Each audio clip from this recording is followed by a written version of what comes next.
Okay, so itong video na to ay ginawa natin para medyo ma-discuss naman sa inyo kung ano nga ba yung tinatawag na frequency distribution table. No, so punta tayo dito sa unlocking vocabulary bago tayo try na i-present yung given data sa pamamagitan ng frequency distribution table. So ano nga ba yung statistical table? Pag sinabing statistical table, it is used to organize data and to display it graphically. No, so, syempre, dahil ang pinag-uusapan natin ay statistics, numbers yan, no, can be very large numbers, no, and masyadong nakakalito yan kapag kalat siya. So, para maisaayos yung ating data, kailangan natin na gumamit ng statistical table. Okay? So, a frequency distribution table is a statistical table that deals with the frequency or the number of occurrences of a given variable for a specific experimental unit, no? So, kaya siya tinawag na frequency distribution table, bibilangin na kasi natin kung ilang beses ba lumabas yung ating response dun sa lahat ng ating mga tinanong or respondents, no? So, ano nga ba yung parts ng frequency distribution table? Meron tayo dyang 4 parts, no, basic po na parts. We have the category, frequency, relative frequency, at percentage.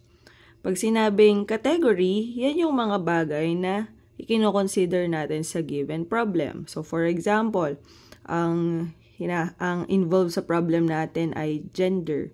So, meron tayong male, merong female. So, dito natin yun ilalagay. Halimbawa, ang kino-consider naman natin ay colors. So, dito natin ilalagay kung ano yung mga colors na yun. Halimbawa, red, blue, yellow, green, and so on. Okay? Next, the frequency is the number of times each category appears on the dataset. So, yung frequency, yan yung dalas na makikita mo yung category na nabanggit. Okay? So, for example, dalapit na yung Christmas party ninyo. Kunyari, tinanong kayo ng teacher nyo, sino yung gusto ng Jollibee? Kainin ng Jollibee sa time ng Christmas party. So, dito sa category, ilalagay natin yung Jollibee. Tapos, sa frequency, ilalagay natin kung ilan yung magtataas ng kamay para doon sa Jollibee. Okay? Next. So, pag sinabi namang relative frequency, it is the part of measurements compared to the whole sample. To get the relative frequency, divide the frequency of each category by the total frequency. So, mahalaga yung pagbibilang din ng total frequency natin o kung ilan ba yung respondents natin. Remember that the sum of all relative frequencies must be equal to 1. Yan. So, mamaya ipapakita natin paano mag-compute ng relative frequency. Then, lastly, yung percentage, okay, represents the measurements portion to the overall sample, expressed in hundreds. So, babalik tayo doon sa percentage-based rate natin na pinag-usapan noong first quarter. Likewise, the sum of the percentages must be equal to 100%. So, meron tayo dito ng example. Tinakpan ko lang yung ating relative frequency and percentage, no? So, i-rewrite na lang natin siya para unti-unting ma-reveal kung ano yung ating nakalagay dito, no? So, for the eggplant, ito yung mga examples, ha? So, ito yung ating category na tinatawag kanina. Category. Ang category natin ay vegetables. So, meron tayong eggplant, carrot, cabbage, zucchini, green peas, at bell pepper. So, frequency, kunyari meron tayong binibilang na mga vegetables dito, no? So, kunyari, nailagay na natin siya dito. Meron kang 5 eggplant, 4 na carrot, 3 cabbage, 6 na zucchini, 4 green peas, at 3 bell pepper, no? So, adding all of those, we have 25.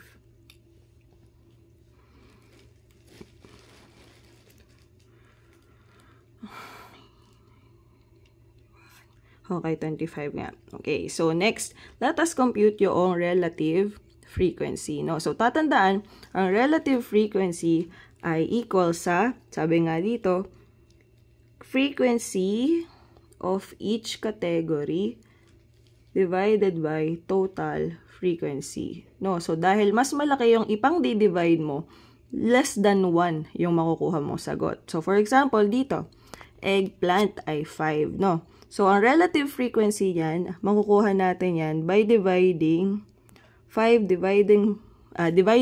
by 25.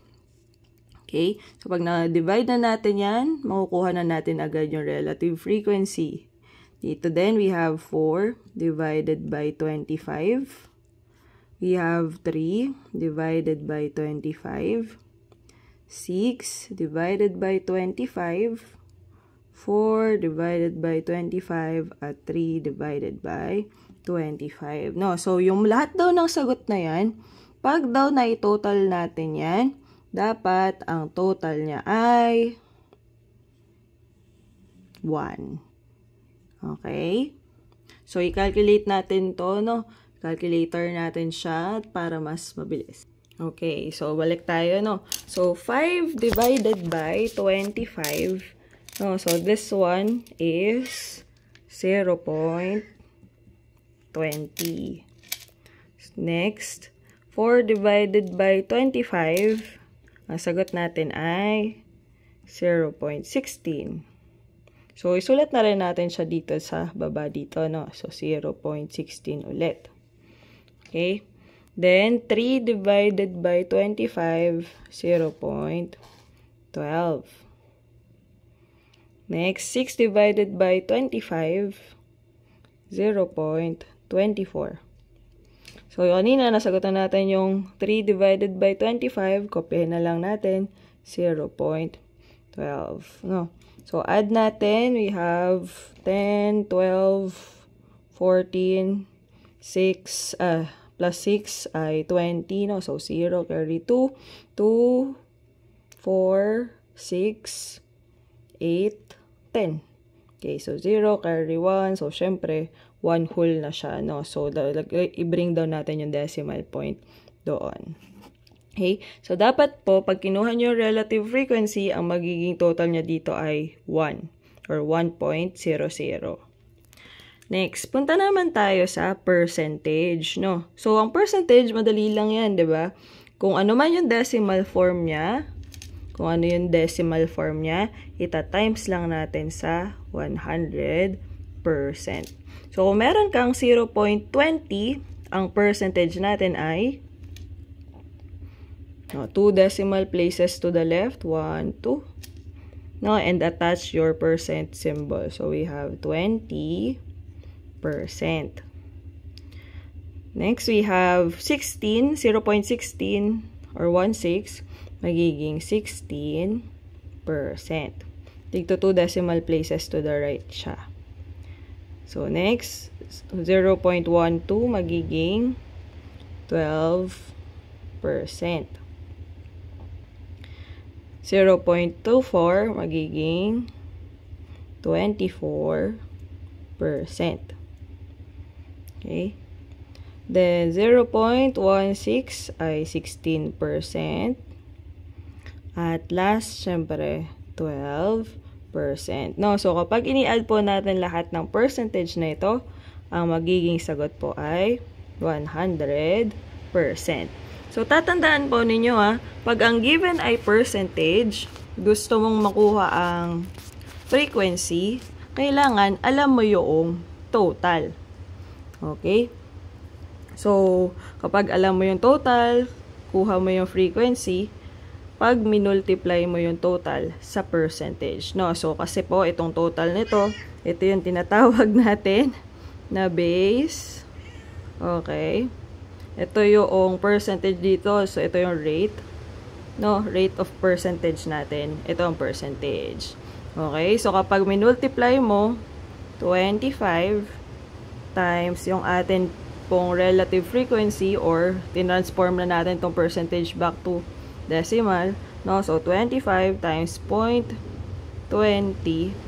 Diyan lalabas yung 5. Okay? So, kumbaga, base times, ito yung rate natin, ito yung percentage na siya namang frequency natin dito. Okay?